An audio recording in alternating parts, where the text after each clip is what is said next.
जी अस्सलाम वालेकुम। I hope आप ठीक होंगे। लास्ट लेक्चर में हमने देखा था कि हमारे पास जो मैट्रिक्स इन्वर्जन मेथड है उसके ज़रिए हम क्वेश्चंस को कैसे हल करते हैं। तो आप चाहे मैट्रिक्स इन्वर्जन मेथड से हल कर लें या साइमल्टेनियसली उनको हल कर लें या क्रैमर रूल जो आज हम समझने लगे इस तरीके से आप हल कर लें। जो क्वेश्चन का आंसर है वो हमेशा हमारे पास क्या आएगा, सेम आएगा। तो क्रैमर रूल्स को समझते हैं। क्वेश्चन हमारे पास दिया हुआ है 3x - 2y = 1 -2x +3y = 2। तो यहाँ पे हमने इसको क्रैमर रूल्स के जरिए हल करना है। तो सबसे पहले हमें इसके अंदर जो क्रैमर रूल्स का फार्मूला होता है बेसिकली वो ये होता है कि जो हमारे पास इसमें एक्स और वाई आ रहा है, तो एक्स को अगर आपने कैलकुलेट करना है तो उसका आंसर होता है ये एक्स। हम मैट्रिक्स बनाएंगे, उसका डिटर्मिनेंट लेंगे और नीचे ओरिजिनल मैट्रिक्स का डिटर्मिनेंट लेंगे। इसी तरह हमारे पास जो वाई आ रहा है, वाई की वैल्यू कैसे आएगी कि हम एक मैट्रिक्स ए से ए वाई मैट्रिक्स बनाएंगे, उसका डिटर्मिनेंट लेंगे और ए का डिटर्मिनेंट उससे डिवाइड करवा देंगे। तो हमारे पास एक्स और वाई की वैल्यू इस तरह से आएगी। अब सवाल ये पैदा होता है कि हमारे पास ए कैसे बनेगा। तो ए मैट्रिक्स क्या बनेगा, ये हमारे पास जो इक्वेशन दी हुई इससे हम ए मैट्रिक्स बनाएंगे। तो ए मैट्रिक्स हमारे पास क्या बनेगा, सिंपल आप इनके कोएफिशिएंट लिख लें। इसका कोएफिशिएंट 3 है, इसका कोएफिशिएंट -2 है, इसका कोएफिशिएंट -2 है और इसका कोएफिशिएंट 3 है। ये हमारे पास मैट्रिक्स ये आ गया। तो ए मैट्रिक्स हमारे पास आ गया। अब ए मैट्रिक्स का हमें दोनों तरफ क्या चाहिए, सॉरी इसका डिटर्मिनेंट चाहिए दोनों क्वेश्चंस के लिए, एक्स और वाई की वैल्यू मालूम करने के लिए। तो इसका डिटर्मिनेंट भी साथ ही मालूम कर लेते। तो इसका डिटर्मिनेंट क्या होगा, 3 3 9, माइनस माइनस प्लस और फार्मूले की माइनस इसको दोबारा माइनस कर देगी। तो ए का जो डिटर्मिनेंट है वो हमारे पास 5 आ जाएगा। अब सवाल ये तो हमारे पास आ गया ए का डिटर्मिनेंट और ए का डिटर्मिनेंट आ गया। अब ए एक्स का डिटर्मिनेंट कैसे आएगा और ए वाई का डिटर्मिनेंट हमारे पास कैसे आएगा। तो ये सिंपल सा क्वेश्चन है, इतना मुश्किल नहीं है। हम क्या करेंगे, जब हम ए एक्स मैट्रिक्स बनाएंगे, लेकिन वो हमने किससे बनाना है, ए मैट्रिक्स से बनाना है। ये हमारे पास ए दिया हुआ है। जब हम ए से ए एक्स की तरफ इसकी ट्रांसफॉर्मेशन करेंगे तो हमने क्या करना है, ये वैल्यू भी एक्स की है, ये भी एक्स की है, ये एक्स की है, ये वाई की, ये एक्स की है और ये वाई की। तो हमने जो एक्स वाली वैल्यू है उनके ऊपर हाथ रख लेना है और जो वाई वाली वैल्यू है उनको वैसे लिख लेना है। जैसे ये -2 और 3, ये मैंने वाई की वैल्यू लिख ली। जो एक्स की वैल्यू के ऊपर आपने हाथ रखा है उसकी जगह पे कौन सी वैल्यू यूज़ करनी है, जो ओरिजिनल इक्वेशन के अंदर राइट साइड पे इक्वेशन की वैल्यू दी हुई थी 1 और 2, इसको सेम इसी पैटर्न पे यहाँ पे लिख लेना है। तो ये हमारे पास ए एक्स बन जाएगा। इसी तरह जब आप ए वाई बनाएंगे ये वाला, उसके लिए आप क्या करेंगे, मैट्रिक्स ए वाई को आप दोबारा लिखेंगे। ठीक है, सॉरी ए वाई कैसे बनेगा, आप ए मैट्रिक्स को लिखेंगे और यहाँ पे हम वाई वाली वैल्यू के ऊपर हाथ रख लेंगे। जो एक्स की वैल्यू ओरिजिनल मैट्रिक्स ए के अंदर थी वो यहाँ पे लिख लेंगे 3 - 2, और वाई की वैल्यू की जगह पे कौन सी वैल्यू लिखेंगे, ये वाली जो राइट साइड पे पड़ी थी 1 और 2।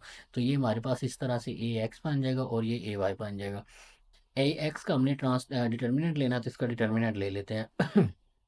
ये आ जाएगा 3 माइनस माइनस +4 आ जाएगा। तो ए एक्स का जो आंसर है हमारे पास डिटर्मिनेंट वो क्या आ जाएगा, 7 आ जाएगा। ठीक है, और इसी तरह हमारे पास ए वाई का डिटर्मिनेंट क्या आ जाएगा वो हम कैलकुलेट कर लेते हैं। तो इसका डिटर्मिनेंट आएगा 2 3 6, माइनस माइनस प्लस हो जाएगा, फार्मूले की जब लगाएंगे तो ए वाई का आंसर क्या आ जाएगा, ए वाई के डिटर्मिनेंट का हमारे पास आंसर क्या आ जाएगा, 8 आ जाएगा। ए एक्स को और ए वाई को इनकी वैल्यू में पुट करते हैं और आंसर निकालते हैं। तो ए एक्स एक्स हमारे पास किसके इक्वल था, ए एक्स का डिटर्मिनेंट ओवर ए का डिटर्मिनेंट। तो एक्स वैसे आ जाएगा, ए एक्स किसके इक्वल है 7 के और ए का डिटर्मिनेंट किसके इक्वल है 5 के। तो 7/5 हमारे पास एक्स की वैल्यू आ जाएगी। इसी तरह वाई हमारे पास किसके इक्वल है, ए वाई का डिटर्मिनेंट और नीचे ए का डिटर्मिनेंट। तो वाई वैसे आ जाएगा, ए वाई की जगह पे हमारे पास क्या आएगा 8 और ए के डिटर्मिनेंट की जगह पे हमारे पास क्या आ जाएगा, ए का डिटर्मिनेंट वो क्या आया था 5। तो ये हमारे पास एक्स और वाई हमारे पास इनकी वैल्यू आ जाएगी। ये हमने मालूम करनी थी। अब अगर आप यहाँ पे एक्स और वाई यहाँ पे पुट करेंगे तो ये राइट हैंड साइड को प्रूव करेंगे, इसके इक्वल इसका आंसर आएगा। इसी तरह इसका भी आंसर राइट हैंड साइड के इक्वल आएगा जब यहाँ पे आप एक्स और वाई की वैल्यू को पुट करेंगे। हम एक और क्वेश्चन कर लेते हैं। जी, तो हमने अब इस क्वेश्चन को 4x + y = 9 -3x - y = -5 को क्रैमर रूल से हल करना है। तो सबसे पहले हमें पता है कि क्रैमर रूल में अगर एक्स की वैल्यू मालूम करनी तो उसका वैल्यू होती है ए एक्स का मोड और नीचे ए का मोड। इसी तरह अगर वाई की वैल्यू मालूम करनी तो होता है ए वाई का मोड ओवर ए का मोड। तो सबसे पहले हमने ए बनाना है। तो ये आ जाएगा 4 1 -3 -1, जो हमारे पास लेफ्ट साइड पे इक्वेशन पड़ी हुई हैं 1 और 2, लेफ्ट साइड से इनसे कोएफिशिएंट लेंगे और उसका हमारे पास क्या बनाएंगे, मैट्रिक्स बनाएंगे। इसको ए का नाम दे लेते हैं। ठीक है, तो अब इसका डिटर्मिनेंट भी कैलकुलेट कर लेते हैं। तो ए का डिटर्मिनेंट हमारे पास क्या आएगा, दैट विल बिकम -4 और माइनस माइनस आएगा और यहाँ पे फार्मूले के एरनेस लगाएंगे तो यहाँ पे प्लस आ जाएगा, -1 इसका आंसर आ जाएगा। ठीक है, हमारे पास ए का डिटर्मिनेंट -1 आ जाएगा। अब हमें ए एक्स चाहिए तो ए एक्स कैसे बनाएंगे। मैट्रिक्स ए हमारे पास क्या था, वो ये दिया हुआ है। यहाँ पे हम एक्स के कोऑर्डिनेट के हाथ रख लेंगे, वाई के वैसे लिख लेंगे, और एक्स के कोऑर्डिनेट की जगह पे ये वाली वैल्यू लिखेंगे 9 - 5। ठीक है, ये हमारे पास ए एक्स बन जाएगा। और इसी तरह हमारे पास अब हमें ए एक्स का क्या चाहिए, मोड चाहिए, तो ए एक्स का मोड भी ले लेते हैं। तो ए एक्स का मोड लेंगे, मतलब डिटर्मिनेंट लेंगे, तो ये -5 आ जाएगा, और ये +5 आएगा, सॉरी -9 और +5 आ जाएगा। तो इसको सॉल्व करेंगे तो हमारे पास इसका आंसर आएगा -4।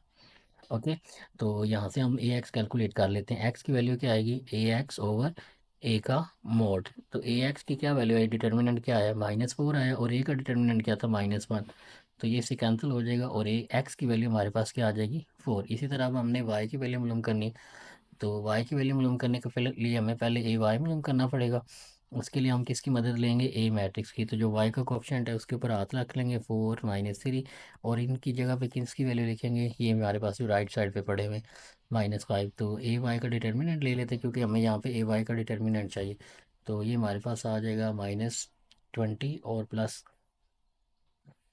+27 आ जाएगा। ठीक है, तो पॉजिटिव के 7 हमारे पास ए वाई का आंसर आएगा। ठीक है, तो ए वाई का डिटर्मिनेंट आ जाएगा। वाई की वैल्यू किसके इक्वल आएगी, ए वाई का डिटर्मिनेंट ओवर ए का डिटर्मिनेंट। तो वाई की वैल्यू क्या आ जाएगी, ए वाई किसके इक्वल है, 7 के, और ए किसके इक्वल है, -1 के। तो यहाँ पे हमारे पास इसका आंसर आ जाएगा, वाई का आंसर क्या बनेगा, overall Y is equal to -7। तो एक्स की 4 आ जाएगा आंसर, और वाई की -7।